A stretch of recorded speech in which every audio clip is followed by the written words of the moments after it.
Chapter 12. The love of Christ constraineth.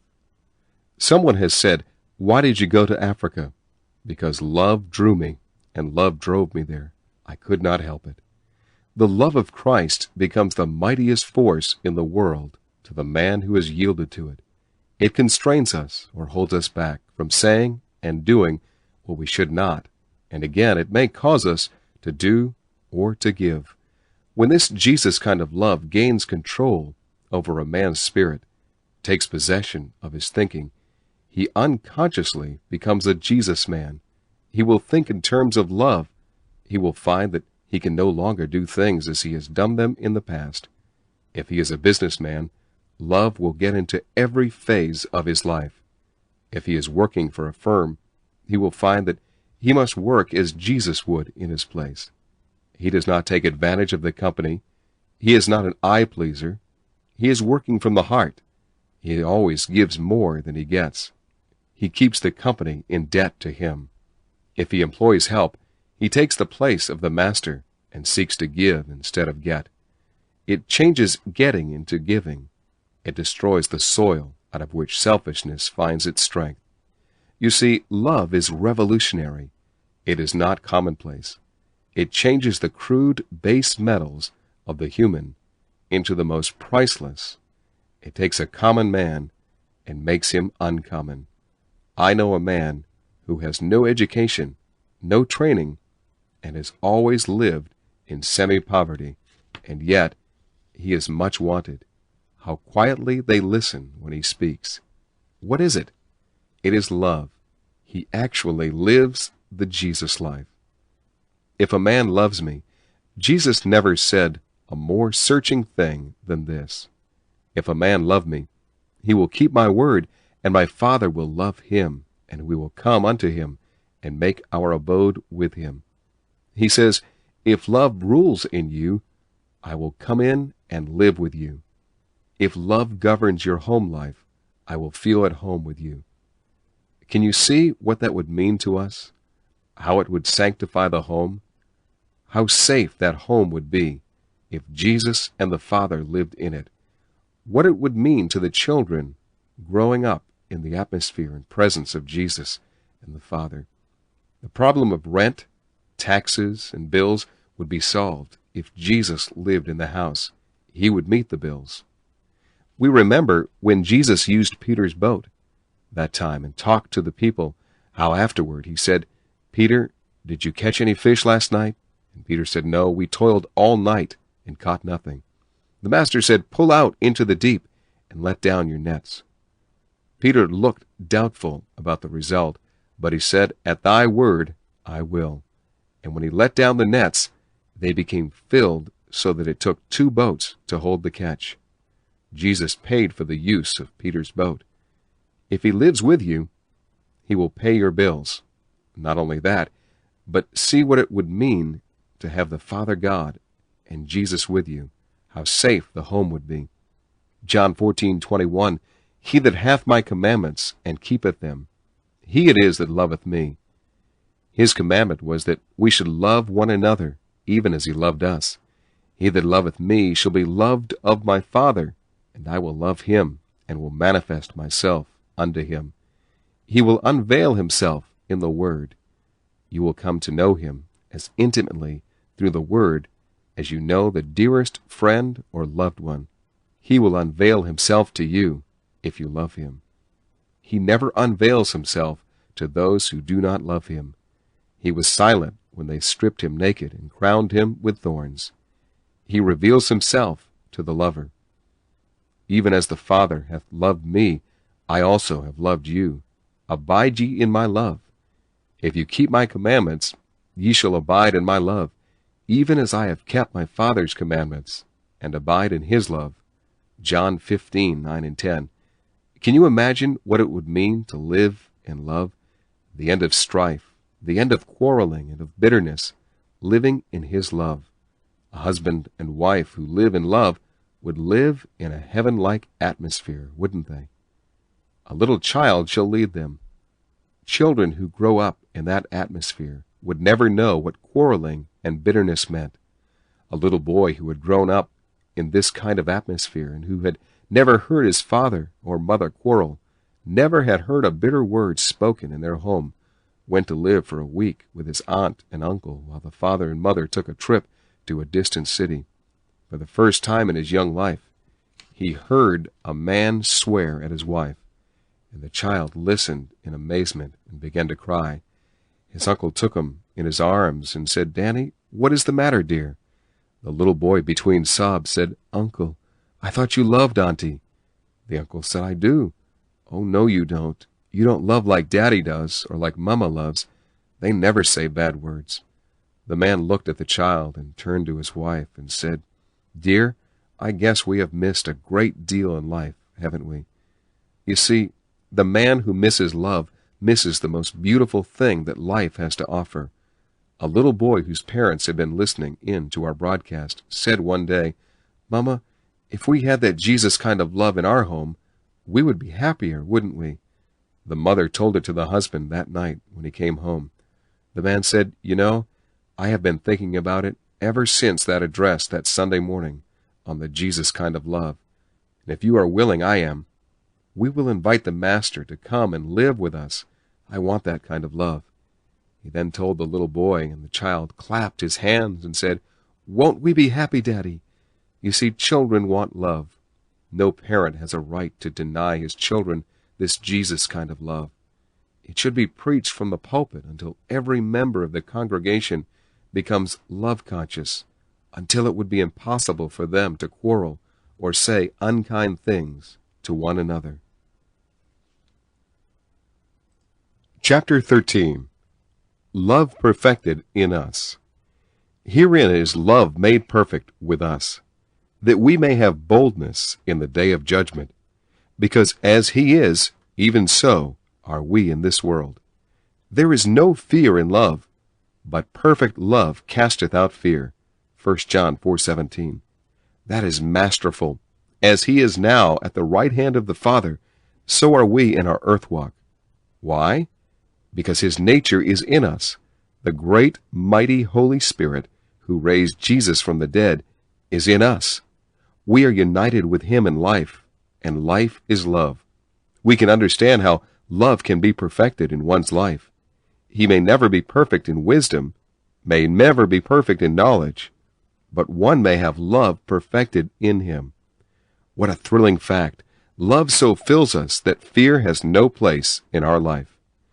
We have the use of the name of Jesus that has all authority over demons, disease, circumstances, and the laws of nature, so the source of fear is vanquished. Love lifts one out of the commonplace into the supernatural.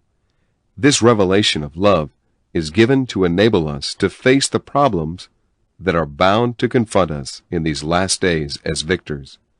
The book of Revelation shows us how love finally conquers, how the armies of men and of demons are overcome by the Lamb. The Lamb is love.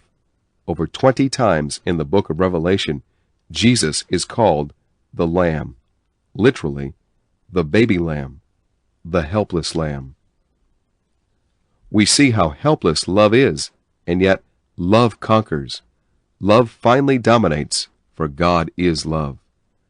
Perfect love. If we love one another, even as he loved us, we will never injure anyone. We will never take advantage of anyone. We will never say anything we ought not to say, or do anything we should not do. He commanded them to love one another under the old law, but they had no ability to do so. Now he has given us the love nature, and it is easy for us to do the things he commands us to do. It is easy for a child to love its parents, because that is natural. This new kind of love has made us natural lovers. We love because he first loved us, and to obey the love law is easy. The old law was called the law of death because it had a penalty attached to each of the commandments. There is no penalty attached to this new covenant law. The only penalty is that we suffer when we step out of the love life. Every step out of love is a step into trouble. If you will think back over your life, you will find that every mistake you have ever made has been when you stepped out of love or acted out of love. The bitter word you spoke that separated you from someone you loved was a step out of love. Every time we bruise or hurt someone, we step out of love. The love law.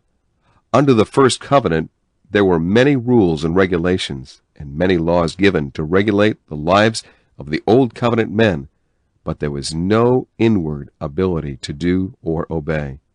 In this new covenant, there is only one law and one word: love.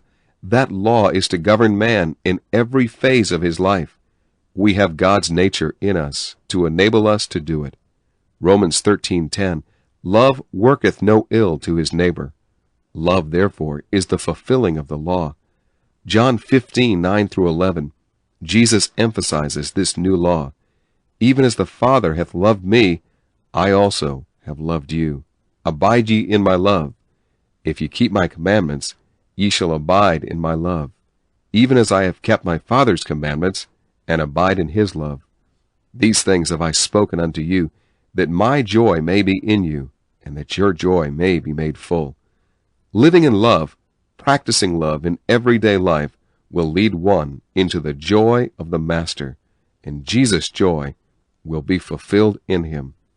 We are to love one another, even as he has loved us. When one does this, there is no wrongdoing. No one sins who walks in love. Every step out of love will be a step out of fellowship and joy. It has taken some of us a long time to believe in love, to believe that love is the solution of every human problem, and that every difficulty could be solved by love.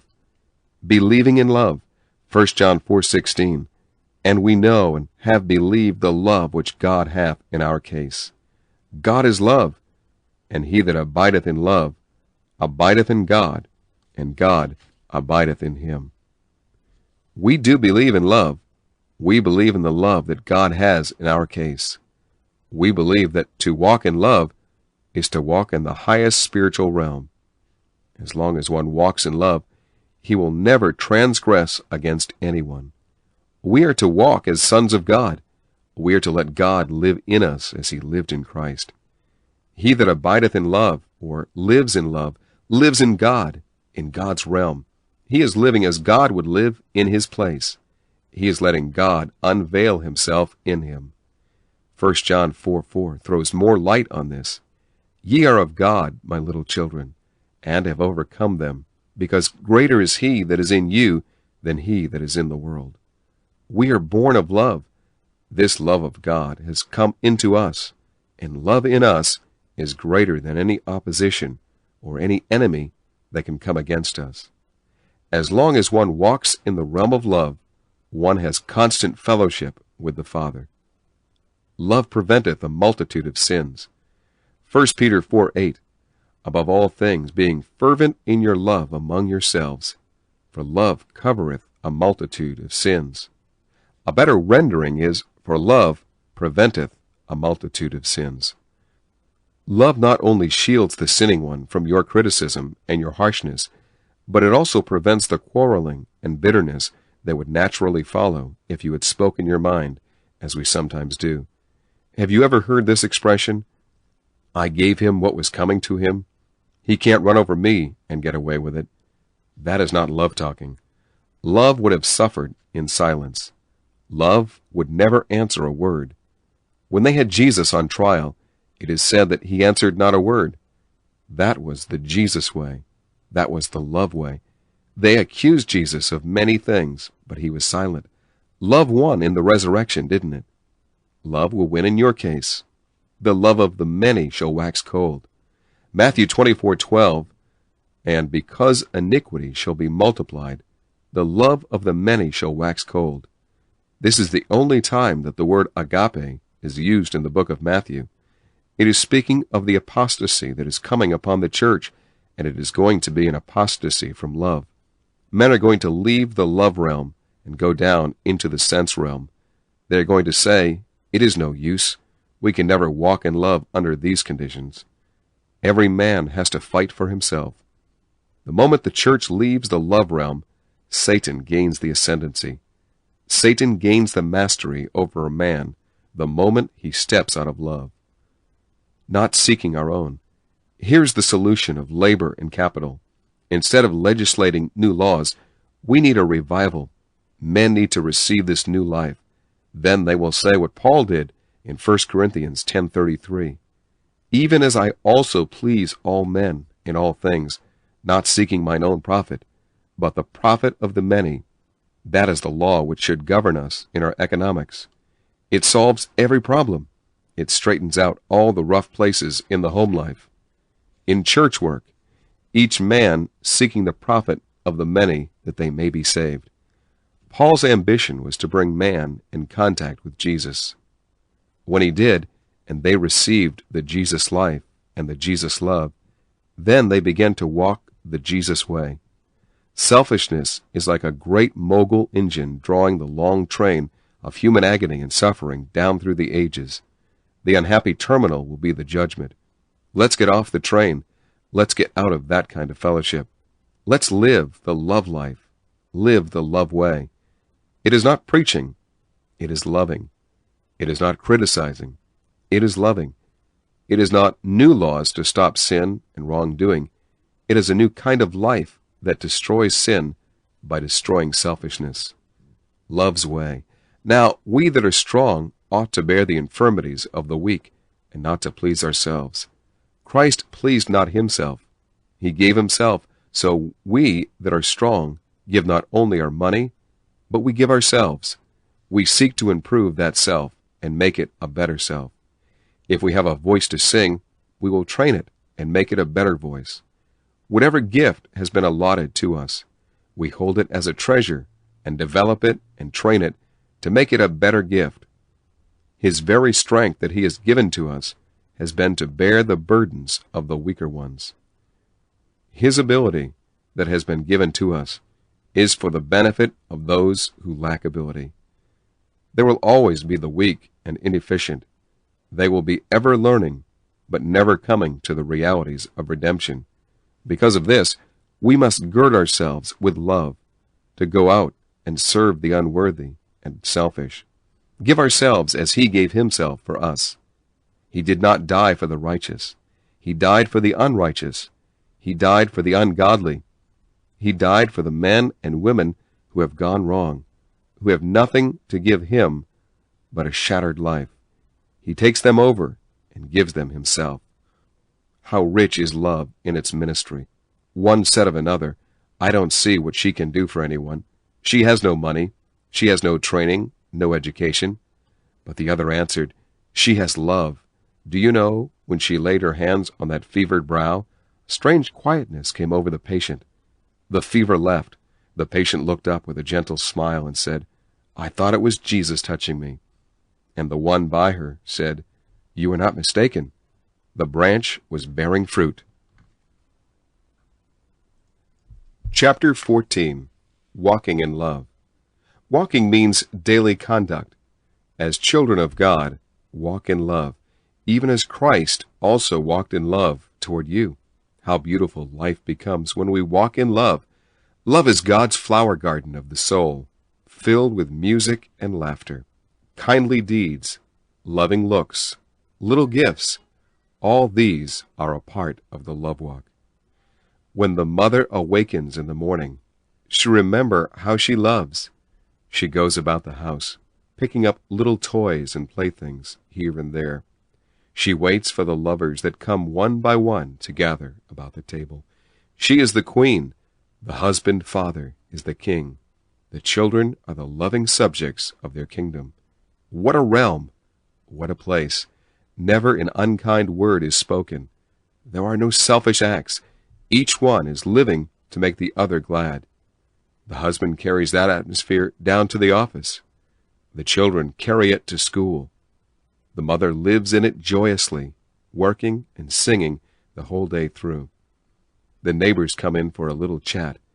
It is hard for them to leave a house of love. They think of their own desolate, loveless homes, and they linger in the Sylvan retreat where Jesus lives. Jesus said, if a man love me, he will keep my word, and my Father will love him, and we will come unto him and make our home with him. John 14:23. That will be a love home. What a place for babies to be born. What a place for them to play and romp and learn to walk and talk and take their place in life's great game in a home where love reigns. All this is possible. This is not poetry. This is not philosophy. This is the everyday life of the everyday man who walks in love. Love is the reason for creation's being. Man came on the scene because love wanted him. Love gave him birth. This is a strangely beautiful thing.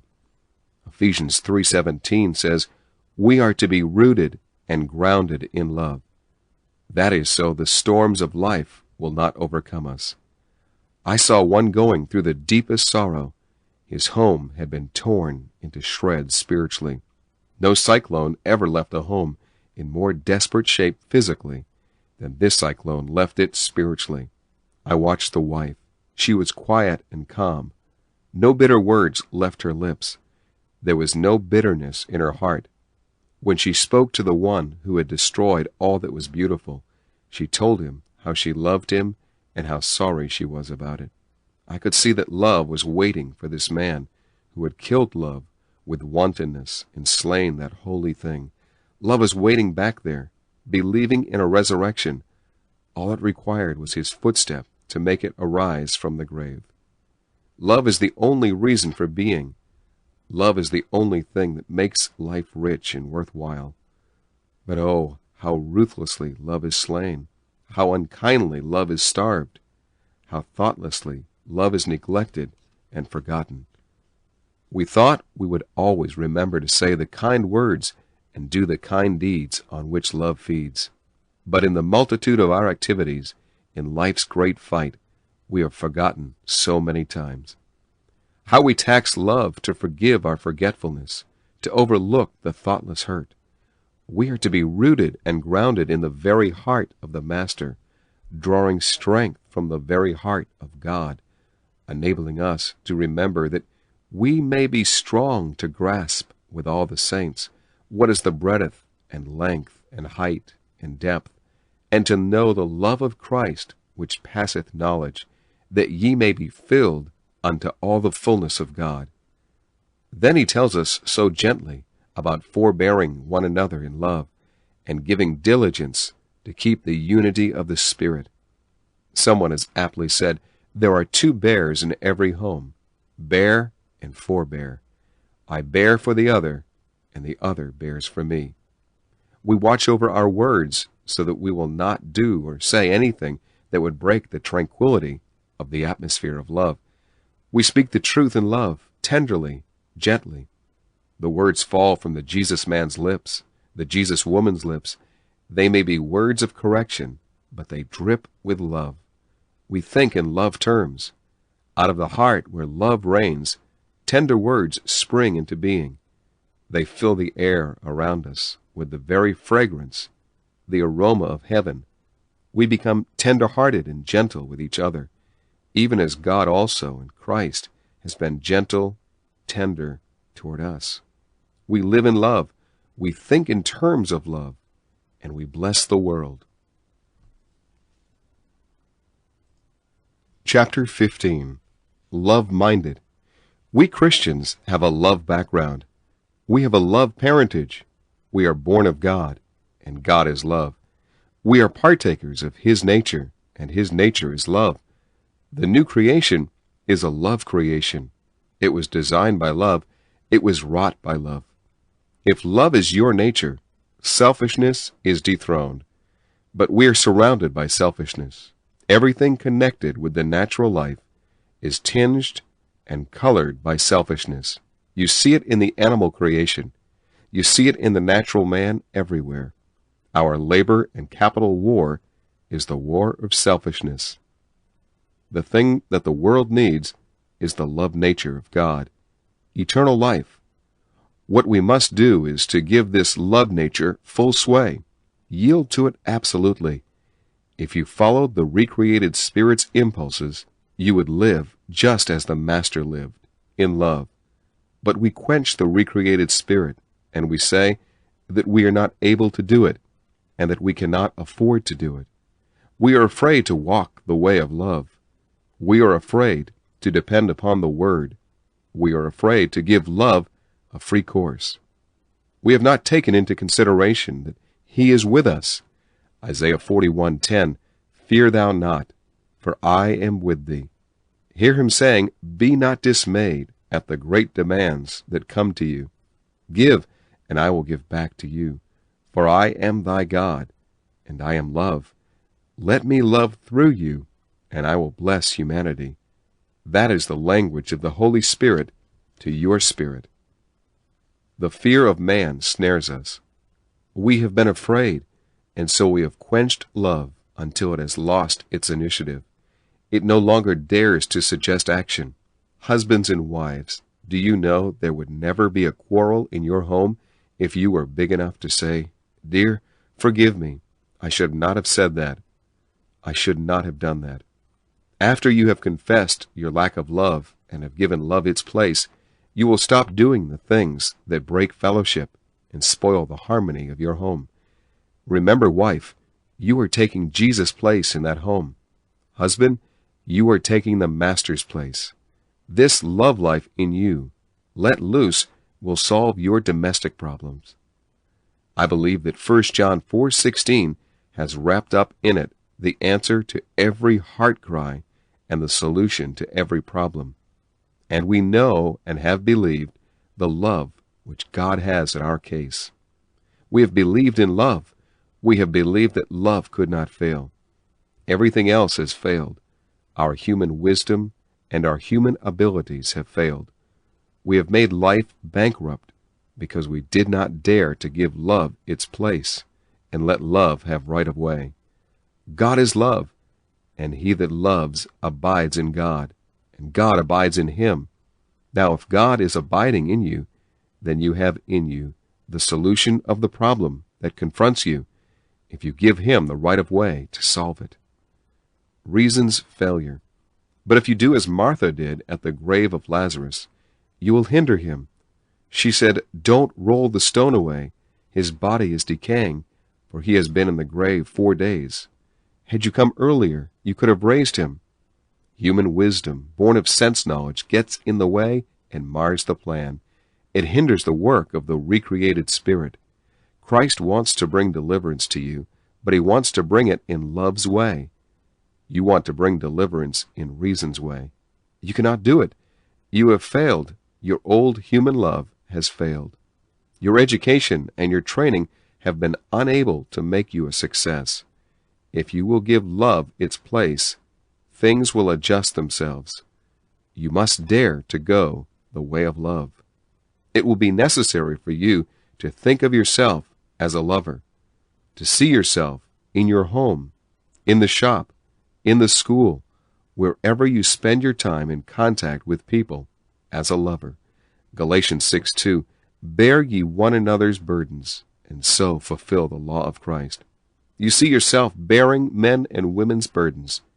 You see yourself acting exactly as Jesus would do in your place.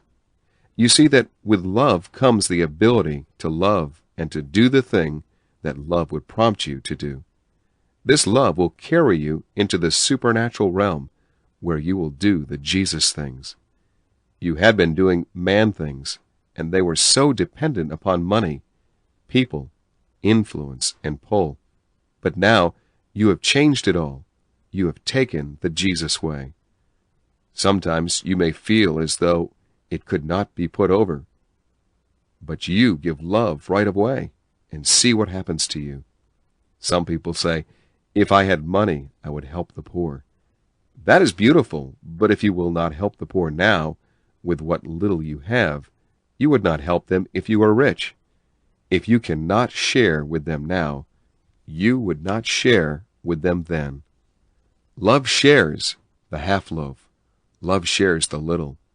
It is seeing yourself now with your limited means, sharing with those who are not as well off as you are.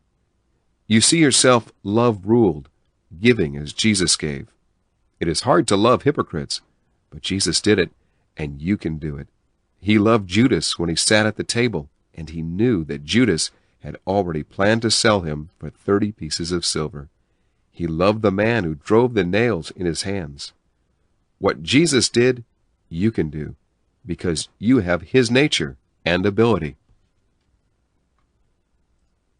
Chapter 16. Making Love Attractive. We should make our gifts beautiful. We should make giving an art and cultivate it until it outshines the arts of those about us. We should lift it out of duty, out of philanthropy, into the Jesus way and the Jesus reason for giving. We must learn Jesus' technique of giving. Some people give in such a crude, unlovely way, their gift is repellent. Others have learned the secret of love. They have a beautiful technique. Love puts a fragrance into giving and doing that fills the heart of the receiver with joy. How love gives. When love gives, it never pauperizes. Philanthropy pauperizes. Governmental giving is a curse. The man of the world does not always make the highest order of giver. It is better than not giving. But why can't we, as believers, make giving a beautiful and refined art? Love will enable us to do it if we meditate on love. We must meditate on love until our words and actions are filled with love, until our looks are in harmony with our words and our deeds. You can give, but your eyes will condemn. You can speak loving words when the tone in your voice is so sharp and ragged that it tears and wounds. I have known husbands and wives to give in such a way that they curse in their giving. They throw it at the person as they would throw a bone to a mangy, ugly dog and say, "There, take it." Many a child has been cursed in the receiving from its parents. Some people's giving is like soggy, heavy bread. You must eat it, but you do not enjoy it. There is no need of giving like that. You can give as Jesus gave, but you must put real thought into it. Give it as much thought as you do to your business to put it over. I know a businessman who had worked night and day to put his business over, and then after success had come, he had to work night and day to keep the thing running. But in those years, he had forgotten to love. He loved the woman he married, but he paid no attention to her. He did not have time. At first she pitied him, but as years went by, she grew lonely and heart-hungry. Their children were neglected by their father. He gave them plenty of money, scolded them properly, found fault with them, but he had never put any love into the home end of his business. This man confessed after he had become a millionaire that his money did not satisfy him, because he had no home. He had a house, a magnificent one. He had sons and daughters, but he had no love.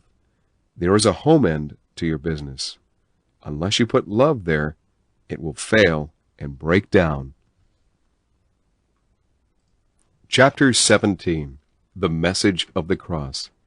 The cross was love's method of war on sin. The cross was love unleashed, let loose, set free from every anchorage. It was love becoming weak and love accepting defeat. Sin slew the Son of love, and nailed him to the cross. That cross was the symbol of Satan's victory, triumphing over God and over love. Satan had seen Jesus made sin. He had seen God turn his back upon him. He had witnessed the tragedy of eternity. He had seen the dead Son of love nailed to a cross. The cross was love's way to the throne.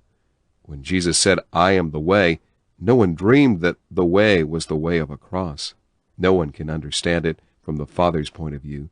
The Son was made sin. It was the Lamb on a cross. Then the cross was love's way of conquering sin, of conquering Satan and setting man free. The Lamb of Revelation is the same Lamb that hung on the cross. He conquered sin by love, conquered the world, led by Satan by love. No one dreamed of the empty tomb and of Satan's defeat when they saw him hanging there on the tree. That cross was the symbol of defeat and failure, of every dream of the men who had walked with Jesus. It was the climax of misery, the very crown of agony. That crown of thorns placed upon the brow of the Master seemed a fitting climax to the tragedy of the ages.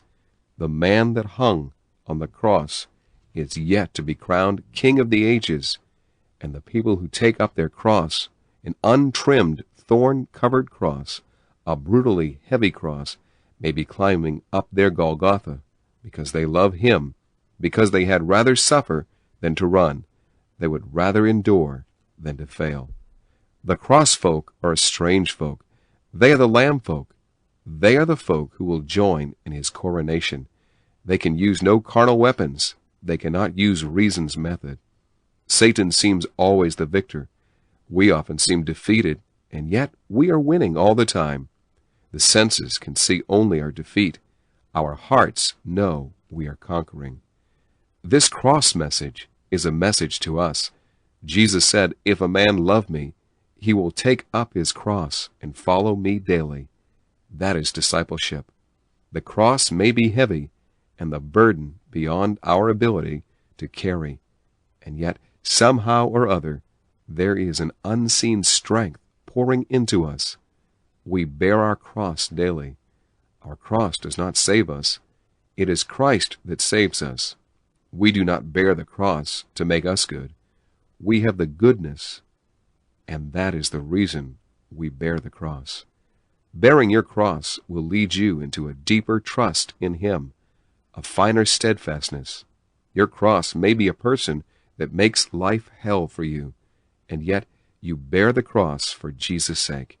Your cross may be circumstances that imprison you, and yet in the prison you crown him Lord, and you rejoice that you are able to bear the cross within the prison of circumstances. Your cross may be an unhealed sore in your heart, an old sore, an aggravating, grievous sore that memory keeps raw. You bear it. Daily you drink of his grace. Daily you feed on the bread of the mighty and are strong. Your cross may be a dead love that you cannot bury. God help you.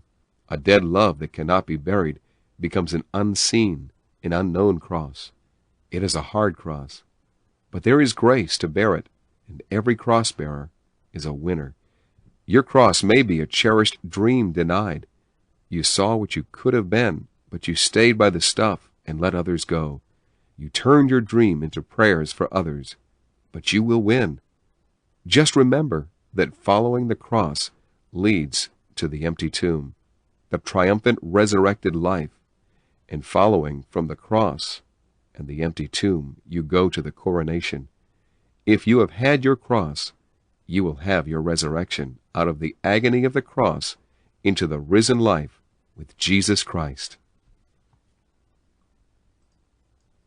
Chapter 18. Some love facts. You will need love more as you grow old. Then store it up, hoard love, until when the hour of need comes, you will be able to draw on it. Then you will have it. Real love will destroy all that is unreal. Shame cannot abide in the light of love. Selfishness is destroyed in the heart when love takes over the life. Self-preservation is the first law of selfishness. The preservation of others is the first law of love. Only love made it necessary for God to give his Son. Love drove him to give Jesus. Love drove Jesus to give himself. Love is the propelling power that makes us care for the needy and the weak. The strong, according to the love law, must bear the infirmities of the weak and not please themselves. Selfishness is the mother of practically all our miseries. Most of our tears are born of selfishness. Love makes one light-hearted, companionable, and helpful. The Jesus kind of love is God's cure for every ill. Love lifts one out of the realm of the senses into the realm of the Spirit. God's supermen. The reason love has made supermen of common men is that God is love. When God's nature gains the mastery, one begins to act like God.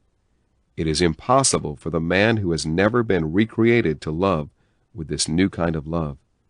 This new love is bound to make the most mediocre person unusual when it becomes the Lord of his heart. Human love is the most beautiful flower that humanity has naturally, but it is a poison flower. It has caused heartaches, the divorces, the broken homes, the wrecked families that disgrace our civilization. The Jesus kind of love has never broken a home. It has never wrecked a life. It has never made a criminal out of a single child. This in itself should awaken thinking men and women. The moment that one becomes love-minded, he becomes broad-minded, God-minded, humanity-minded. He sees the need. His ears become attuned to catch the sigh and to feel the sob of the broken hearts around him. When we become love-minded, we actually take Jesus' place. The teaching of love in the Gospel of John cannot be understood until one has received the nature of the Father. John 15:9, Jesus said, "Even as the Father has loved me, I also have loved you. Abide ye in my love." He wants us to live in his love, just as you have lived in the love of that man or that woman. He is living in the Father's love, and he wishes us to live in his love. If we live in love, we begin to bear the fruits of love. The fruit of love will be in the actions and the conduct and the words that are born of love. The days of hating, of jealousy, of bitterness and revenge are past. A new order has come. A new day has dawned. It is the love day. A woman said, "I cannot make you understand the transformation that has come into our home." There was always irritation and friction. This brought out sharp words, sometimes much bitter thought.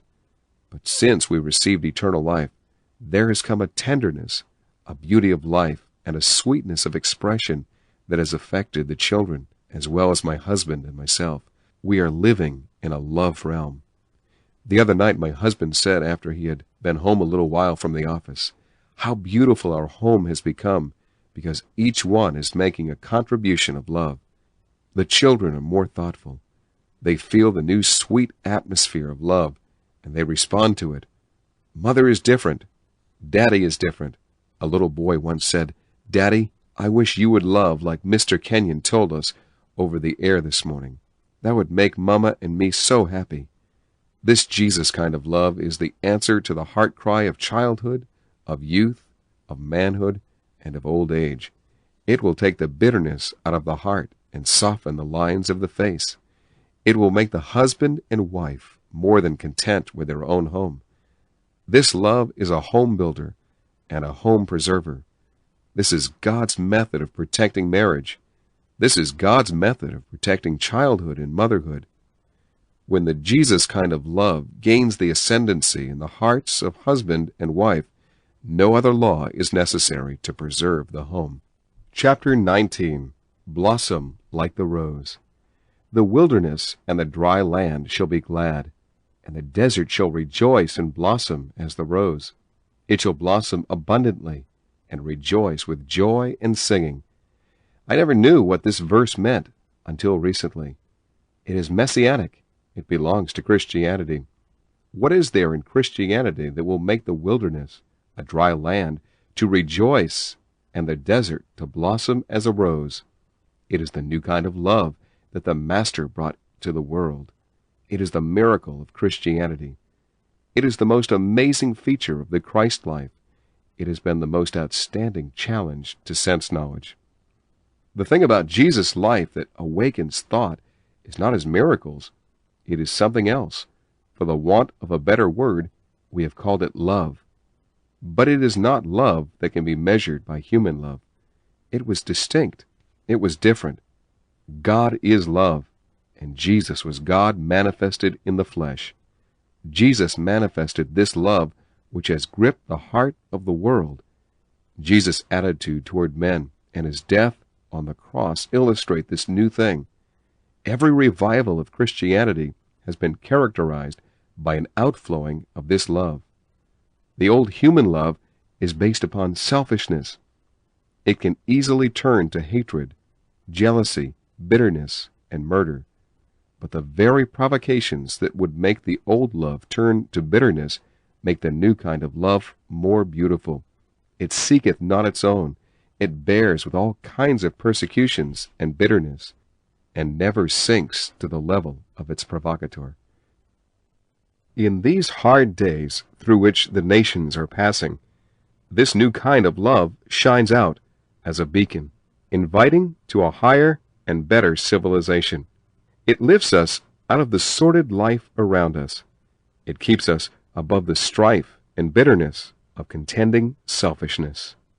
The war among nations is but selfishness coming into full bloom.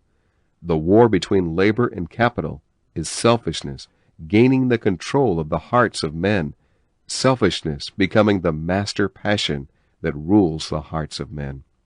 The Jesus kind of love would eliminate war, destroy selfishness and greed and bitterness of classes and the masses. It would solve every economic problem. Where this Jesus kind of love reigns, there would never be a strike. Where the Jesus kind of love reigns, there would be no more lawsuits. The halls of justice would be turned into meetings of praise and fellowship. Where the Jesus kind of love dominates, divorce never comes. Jesus brought a new kind of love to the world, fresh from the Father's heart. It cannot be imitated.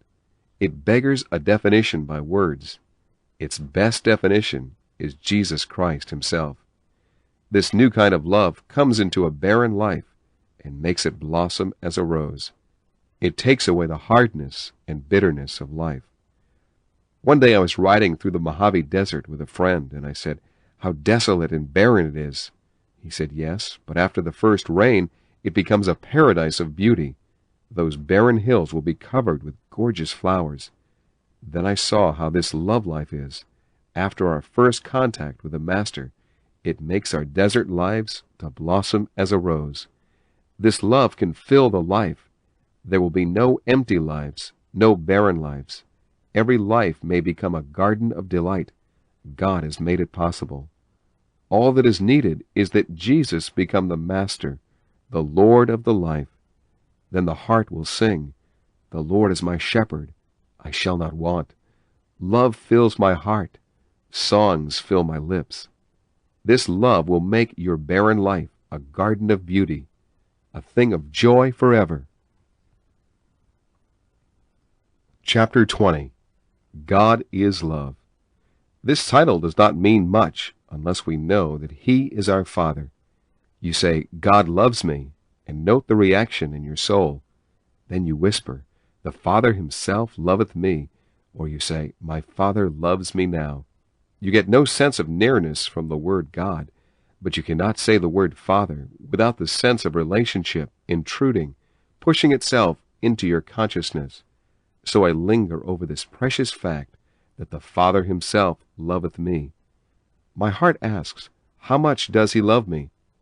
Jesus answers, "Father, that they may know that Thou lovest them, even as Thou lovest me." Then the Father loves me, even as He loved Jesus. I cannot understand it. I cannot reason it out. I take it to my heart and thank Him for it. How utterly beautiful it is. How utterly beyond reason.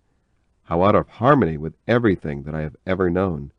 It just seems as though we were lifted into a new realm when He whispers that the Father loves me, even as He loves Jesus. I feel like a prince, as though I reign in the realm of love. It is so utterly new and wonderful. This Father God is love, and He gives this love nature to us. But we are love's children, children of love. I cannot take it in. It is too wonderful, and yet I hold it to my breast. I shed tears of joy. He loves me. I cannot understand the Father, why He should love me so, but He does. We reach our best, and we do our best. We are at our best in a love atmosphere. Children grow up best in homes of love. Husbands do the best work when love waits for them at home. Wives do their best work when they are expecting love to come home and command it. Now I can see why every thought, every motive, every act outside of love dwarfs us, binds us, holds us in bondage, keeps us from our best. Every love act enriches us. Every love thought makes us better. We think love, then we act love. What a plan it was that planned love for the human. Love promotes health. God is love. God is my healer. Love is the healer. Now I can understand why bitter thoughts upset the stomach and disturb the circulation of the blood. I can understand why when a mother is nursing a babe and is filled with anger and bitterness, that the milk poisons the child. God never intended that the mother should have anything but thoughts of love while she nurses her child. She should love her husband and everyone around her until her milk is made sweet with her love. I can understand why every step outside of love is a challenge to disease and failure, unhappiness and weakness. I can understand now that there is only one sin for the believer, and that is to step outside of love. All other sins are children of the mother sin of sins. If I walk in love, I will never sin. Isn't that wonderful? That solves the problem of human conduct. To live in love's realm and to learn love's language, love's methods, and love's way is a liberal education. Now we will whisper again, God is love, and this love God is my Father. I am his child. I am in love's family. Jesus is love. Jesus is the way of love. Where we walk the Jesus way, where we walk the love way. Jesus was love in action, love in manifestation. I will be the same. I will love him. I will walk with him. I will introduce him to the world in my daily life. For God, my Father, is love. Let love words reign. Learn to think in terms of love. Learn to give in love so that the background of your life, the mother of your actions, is love. This Jesus kind of love. Get love's language. Learn it. Let it displace the language of the world. Sense knowledge has ruled us. Now the Jesus kind of love language is to displace it. We are going to learn the little love ways, the gentle, tender, beautiful love ways, how to look love, so our eyes will be love-filled, so men can see Jesus in us. There will never be any more of those little hate acts, selfish acts, bitter acts, or words. All will be tender and beautiful. We are going to take our words, all of these sense knowledge words, and put them to soak in love. Then, when they come forth and leap from our lips, they will have the fragrance of love. They will have the beauty of love, the gentle tenderness of love. There will be something exquisitely beautiful about them. Wouldn't it be a wonderful thing to have all our words love-filled? So many words are hate-filled, but we will have just love-filled words. We will send them out on the air. My voice has been heard over the radio, sometimes 1,000, 2,000 miles away. One day a person picked up my voice way over in the state of Maine. It came in as clear as a bell, nearly 4,000 miles away. Oh, how important it was that morning that those words should be love-filled. They traveled so far through the cold, bleak, icy weather in the northern part of Maine. Warm words, tender words, Jesus-filled words. In other words, to do this, you must be a Jesus kind of lover, that seeketh not its own, does not try to rob anyone, just a lover. Wouldn't it be beautiful if we could get the love habit? Our conversation be a conversation that was just born out of love, that had all the dainty, beautiful little tricks of love, the delicate intonation, the sweet, beautiful love words blended with love thoughts. Jesus would be manifested in us, wouldn't he? In our daily walk, in our contacts with men and women, it would be love in action. We are Jesus folks. We must live the Jesus life. We must let this love life live in us as it lived in Jesus. Jesus represented the Father. Now we will represent Jesus. We will let love reign as a queen in our homes. How beautiful it will make them. We are going to let the Jesus kind of love reign as a queen in our hearts until every thought that is born there will be born of love, and every thought that is transformed into words will be love thoughts, going out through the medium of love words to bless and to cheer and comfort and help. We are going to let love reign over our reason. We are going to make reason become the servant of love. This may be hard because reason is so self-assertive and so hard to yield, but it must yield to love. We are going to let love reign in our business, until men can feel it in the office. Office help will work better in an atmosphere of love than they do in an atmosphere of hate. You will get more done in an atmosphere of love. So today, we are going to let love rule us in every way. All we think and do and say will be born of love. Chapter 21. We are sons of love. Christianity is a divine human love affair. We are born of love. We have received the love nature of God. This makes Christianity utterly different from every other religion in the world. It is not a religion. It is a love nature imparted to man. It is man rising to the height of this love nature.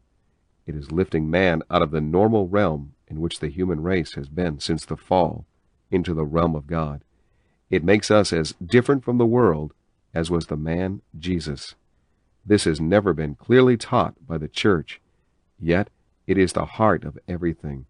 Jesus is the head of the new creation. The love law that he gave was to rule it. By this shall all men know that ye are my disciples, if ye have love one to another. This is the new love commandment, the new love law by which we are to be governed. Jesus is the love Lord. He is the Lord of this new creation. A new commandment I give unto you, that ye love one another. By this shall all men know that ye are my disciples. This is the badge by which the new creation is known. It is the badge of conduct. It is not like a gold badge worn upon the lapel of a coat, but it is a life. It is acting like Jesus. This is not dogma or creed. This is Jesus in daily life. Philippians 2:14 and 15, do all things without murmurings and questionings, that you may become blameless and harmless children of God, without blemish, in the midst of a crooked and perverse generation, among whom ye are seen as lights in the world. We are blameless and harmless sons of God. We are lovers, different from other men, because of love at work in our daily lives. 1 John 1:5, God is light. God is love. Love is light. It is true that if we walk in the fullness of love, we are walking in the light. We have fellowship with the Father. We live in sweetest communion with each other. I never understood what 1 John 4:4 meant. Ye are of God, my little children, and have overcome them, because greater is he that is in you than he that is in the world. This scripture challenges. Ye are of God. You are of love. You have overcome them by love. Greater is the love God in you than the hate God outside. Love's dominion, this strange new relationship with God in us as a lover, makes us as gentle and thoughtful as Jesus. Jesus was the gentle love miracle. We have the gentle love miracle in us, loving through us, living in us, reproducing himself in us. This life is heaven's light. It is letting Jesus loose in us. It is translating the Jesus life into daily life. It is Jesus set free in us. It is not a theory, not a creed, not a religion. It is the real Jesus thinking through us, acting through us. It is the love Lord in us, unveiling himself. Jesus, the lover of old Galilee, loving and living his life in me, meeting men's needs with Jesus' deeds. Yes, Jesus is loving through me. The great lover is in us now. He is living in us now. It is no longer I that live, but Christ liveth in me. Jesus is the lover unveiled in a believer. Greater is the lover in you than any force from without that can touch your life. Then we can trustfully say, I am of God. This greater one is he who burst the bars of death asunder and broke Satan's dominion. He is greater than the confusion in your heart or home. He is the absolute monarch of the heart of man. He is love's dictator, ruling in love in us. Love's peace. John 14:27. My peace I give unto you, not as the world giveth, give I unto you. His presence in you is your peace and gentle quietness. Ephesians 2:14, for he is our peace. How little we have appreciated this. How we have wanted peace and cried for peace, not knowing that peace was in us. How we have craved for love, not knowing that love was in us. How we have longed for faith, not knowing that Christ was living in us. Jesus is faith itself. That peace is greater than the restlessness of the world, the restlessness of your heart and mind. The God of rest is in your heart. He is the God of all quietness. 1 John 4:7 and 8. Beloved, let us love one another, for love is of God, and every one that loveth is begotten of God, and knoweth God. He that loveth not knoweth not God, for God is love. He is the lover, and the lover is in you. He loved in the throes of death upon the cross. He loved when he arose from the dead. He loves now. Philippians 4:19, and my God shall supply every need of yours. Love is greater than your needs. He is the greater one, the Lord of finances, the Lord of grace. We can rise above home influence, business influence, or any other hindrance because the enabling one is in us. No matter how unkind men may be, you love them. He loved. You love. He died for them. You live for them. He is in you, the lover of men, loving through you. The winning power of love. It is giving love its place in life. Love must be first. The believer moves in love. It is the center of his being. 1 Peter 4:8, literal rendering. Above all things, be white-heated in your love among yourselves, for love covereth a multitude of sins. Or, love preventeth a multitude of sins. It is not a passive love. It is white-heated love. It is not love governed by sense knowledge, but love without restraint. It is love that preventeth a multitude of sins. It lifts a man into a realm where he does not quarrel, is not bitter, and does not answer back. It is a white-heated love, like the love of the Master. Love has all the earmarks of Jesus. It is a love that covers up the failings and weaknesses of those about it. It never talks unkindly, never bears a tale. It is the unfeigned love that loves from the heart fervently, a love that lifts us out of the commonplace into its own realm. This new kind of love is the miracle of the ages. It is love that works within us, willing and working its own good pleasure. Chapter 22. The Love Law Interpreted. The book of Leviticus is the interpretation of the Ten Commandments. This love chapter is the interpretation of the new commandment of the new creation. John 13:34 and 35. A new commandment I give unto you, that ye love one another, even as I have loved you, that ye also love one another. By this shall all men know that ye are my disciples, if ye have love one to another. 1 Corinthians 13:1 and 2. If I speak with the tongues of men and of angels, but have not love, I am become sounding brass, or a clanging cymbal. And if I have the gift of prophecy, and know all mysteries, and all knowledge, and if I have all faith so as to remove mountains, but have not love, I am nothing. The ability to master many languages has been a coveted achievement in the scholastic world, but the Spirit shows us here that one might speak in all the languages of men and of angels, and yet if he does not have this new kind of love, they are but sounding brass and a clanging cymbal. Again he says, if I have the gift of prophecy, and know all mysteries, and all knowledge, and if I have all faith so as to remove mountains, but have not love, I am nothing. If I have the gift of prophecy, so that I could foretell the events of a century, or understand all mysteries, and have all knowledge, but have not love, I am nothing.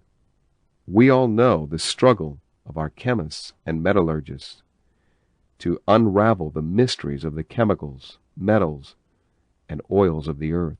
One may know all these things, and beside that, have faith so as to remove mountains, faith like the Master had in his earth walk.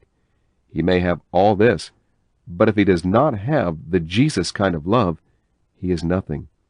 He takes another step. And if I bestow all my goods to feed the poor, and if I give my body to be burned, but have not love, it profiteth me nothing. I may be able to give as Rockefeller or Carnegie, or go into the jungles of Africa and pour my life out in the service of humanity. But if I do not have this Jesus kind of love, my philanthropy means nothing. Love suffereth long, and is kind. Love envieth not. Love vaunteth not itself, is not puffed up, doth not behave itself unseemly.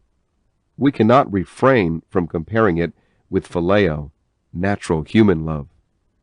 Phileo may suffer long, but while it suffers, it is bitter, unhappy under the stress. Natural human love is born of selfishness, and when that selfishness is thwarted, it becomes miserable. Love envieth not. The entire economic and social upheaval that is manifested throughout the whole world is caused by the poor envying the rich and the failures envying the successful. Sense knowledge makes the poor restless, but gives no formula to relieve their condition. Love vaunteth not itself, is not puffed up. Natural love does vaunt itself, parade itself, and is ever boasting of its achievements. The Jesus kind of love is the very opposite, doth not behave itself unseemly. Go to the divorce court and note the behavior of natural love. Husband and wife are uncovering the secrets of their past love. Now filled with bitterness, selfishness, and hatred, they war against each other. Go into the modern home and witness the unhappy condition, how the husband and wife quarrel before the children, how unseemly natural love acts under provocation. Seeketh not its own. Selfishness is eliminated. Wilson's translation says, seeks not what belongs to another. That is striking. This new kind of love does not seek its own in the divorce court or in the law court. What a heavenly thing this new kind of love really is not provoked, taketh not account of evil that would end the reign of scandal. It would eliminate the unhappy suspicion that separates lovers and wrecks homes. Rejoiceth not in unrighteousness, but rejoiceth with the truth. It finds no pleasure in sin, no pleasure in wrong, no pleasure in the thing that injures another. Its joy is in the truth. Beareth all things. Another translation, it covers closely with silence all things. It never repeats scandal. It never remembers the unkindness of the past.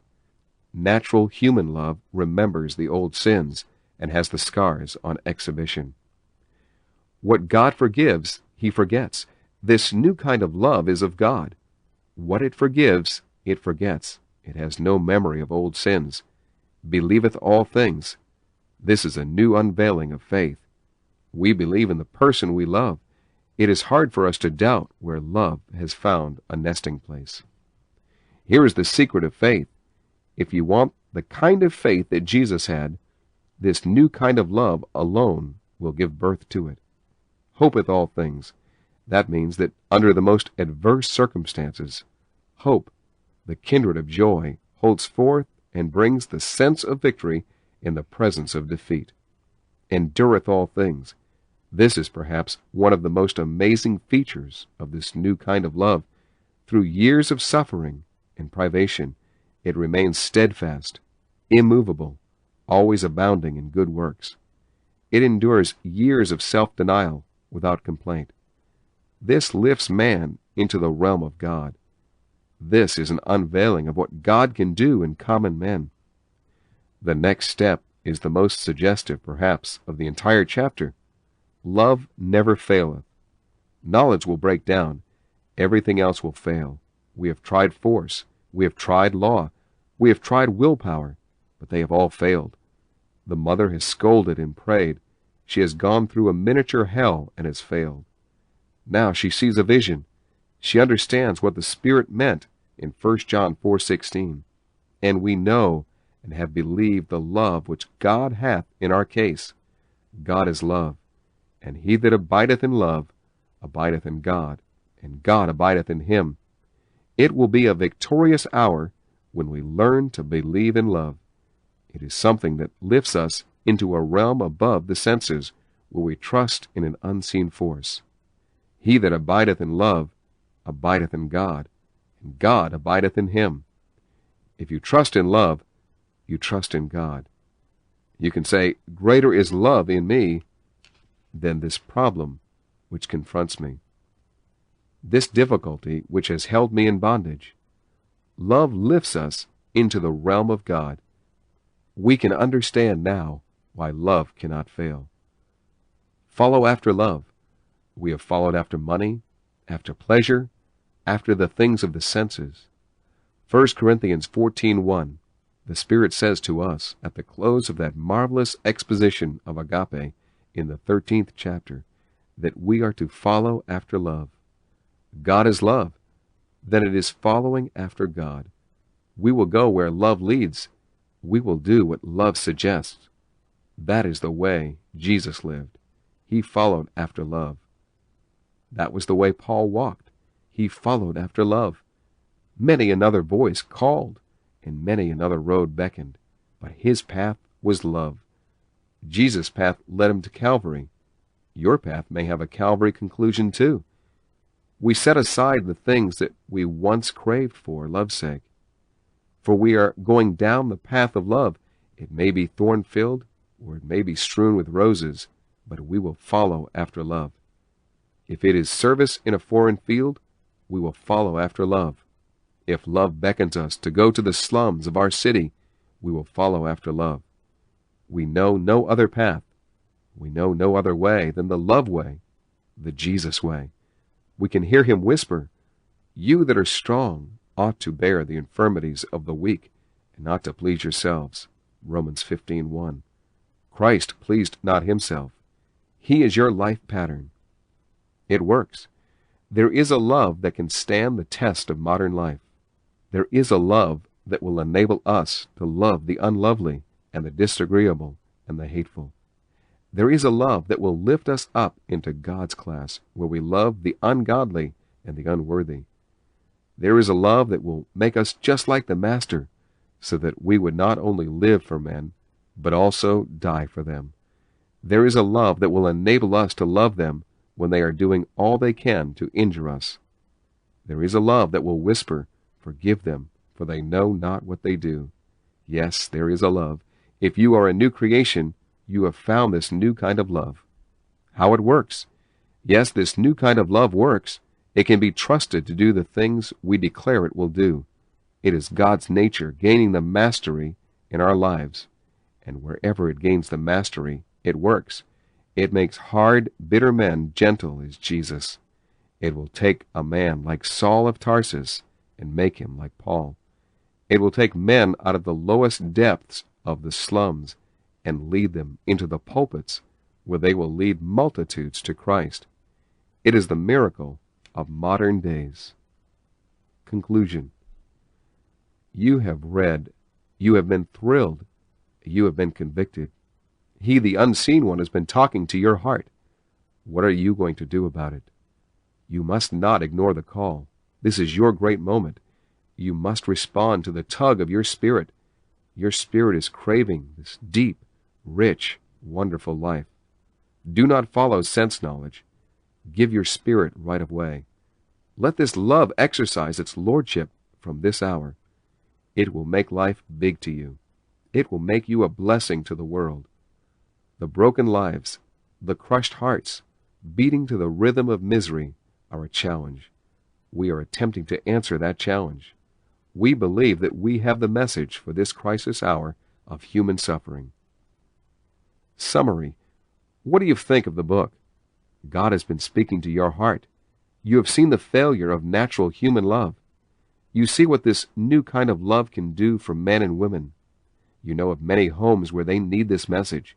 It would save the home. It would save the children. Here is the challenge to you. Will you stir yourself to send for for a few copies to mail to your friends with a letter telling what this message has meant to you?